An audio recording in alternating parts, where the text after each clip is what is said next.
Bonjour à tous, heureux de vous retrouver sur le plateau de Paris Turf TV pour votre quotidienne reçue 5 sur 5, l'émission du Quintet Plus et du Top 5. Pour m'accompagner aujourd'hui, j'ai le plaisir de recevoir Alexandre de Koopman. Bonjour Alexandre. Bonjour Philippe, bonjour à tous. Alexandre, direction Vichy, ce mercredi, le prix de Vincennes, épreuve pour 5 et 6 ans, 2850 mètres, un recul de 25 mètres à 89 000 euros, ça aura son importance.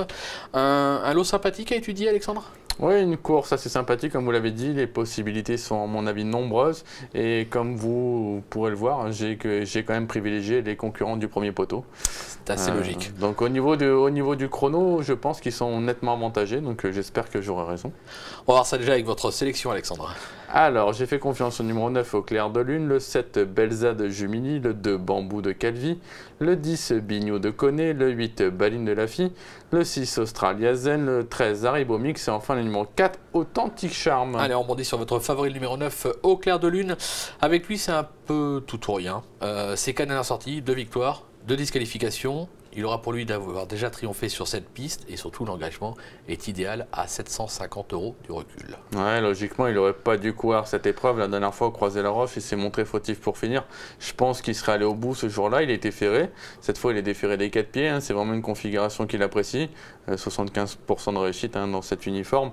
Alors, au niveau des chronos, c'est un cheval qui a déjà trotté 13,7 sur les 2850 mètres de la petite piste de Vincennes. Donc, moi, je le vois bien faire un numéro et je pense que ça peut être un gagnant spéculatif. Ah, ça peut être intéressant, une bonne info. On passe au 7 Belsa de Jumili. C'est une vraie droitière. Comme l'atteste son récent succès, c'était sur cette même piste le 20 juin dernier. On va le voir, une victoire sans appel, enfin une belle victoire. On est obligé de la reprendre par rapport à cette tentative? Oui, bien sûr. Ce jour-là, elle a eu le parcours en or et puis quand elle est sortie, elle a déposé tout le monde. Il n'y a pas eu photo. Elle gagne très plaisamment. C'est une jument qui a vraiment franchi un cap depuis qu'elle est déférée des 4 pieds. Et voilà, après par contre il lui faut le bon parcours, elle ne pourra pas faire le tour des autres, mais quand elle a le parcours idéal comme ça, elle s'est vraiment sprintée. Mathieu Abrivard en tire la quintessence, depuis que cette jument-là est déférée des 4 pieds et qu'elle est associée à Mathieu Abrivard, elle n'a jamais été battue.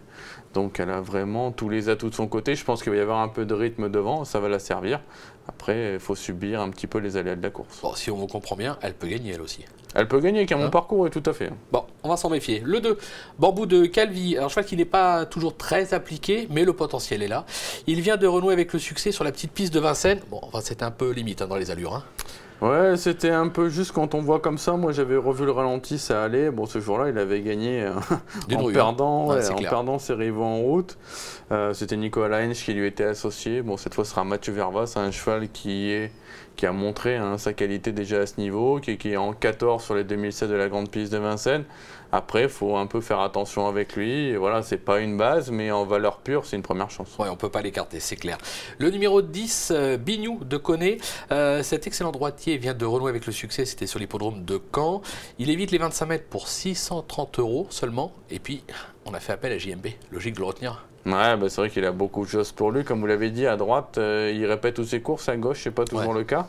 La dernière fois, à Caen, mon cheval s'appelle Astre d'Aiglefin, qui est pleine peau depuis déjà plusieurs mois. Il a déjà gagné à Vichy. Ce Bignou de Coné, il a couru une fois, il a gagné.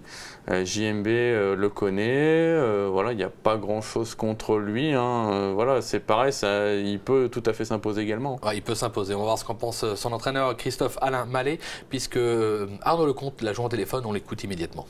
Ouais, c'est vrai qu'à Caen, il l'a bien fait.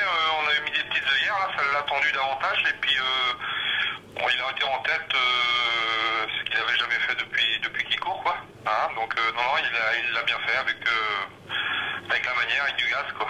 Dans la foulée, il retrouve un engagement quasi similaire, intéressant en tout cas au premier poteau. Ah bah oui, ça s'est bien goupillé. C'est vrai qu'on est à 500 du recul. Non, c'est des belles courses. Il se plaît à Vichy l'année dernière avec Couvry. Et donc là, le cheval est resté bien. Pour mercredi, vous voyez comment les choses? Est-ce qu'on peut le voir doubler la mise? Je pense que oui, je pense que si ça se passe bien, on va pas être loin, on va être dans les 3 premiers toujours. Bon, il est confiant. Oui, il a toutes les raisons de l'être en tout cas. C'est clair. On passe au numéro 8 qui, alors elle se montre plutôt régulière dans l'ensemble. Sa forme est sûre, l'engagement est aussi favorable. Peut-être plus pour une place que pour la gagne? Oui, tout à fait. C'est une jument qui est pleine peau aussi actuellement. Je pense qu'elle est meilleure que jamais, comme l'attestent ses derniers chronos. Dernier coup, elle est malchanceuse à Vincennes, elle marche 13,7. Le coup d'avant, elle était en 13,7 sur les 2004 de Caen. Voilà, donc elle peut pas être mieux. Après, elle a un peu le même profil que Belsa Jumili, c'est-à-dire faut le bon parcours. Elle peut pas faire le tour des autres. En plus, elle affronte les mâles. Maintenant, avec un bon parcours, en tout cas, elle a sa chance pour une 3, 4, 5e place en tout cas. On peut y croire, c'est clair. Alexandre, merci pour toutes ces infos. On va se quitter avec une petite pépite dans la 7e, je crois. Ouais, le 705 Berger de 16, c'est un cheval que j'ai repéré à plusieurs reprises en province. Cette fois, c'est Eric Raffin qui lui est associé. Un cheval qui est pour moi encore en retard de gain. Et si Eric s'en sert, il peut faire un numéro. Ah voilà, c'est annoncé, c'est fait, c'est dit. Il n'y a plus qu'à. Merci Alexandre pour toutes ces informations. Merci à vous de nous avoir suivis. Bon jeu à tous et rendez-vous très vite sur le plateau. Au revoir. Au revoir.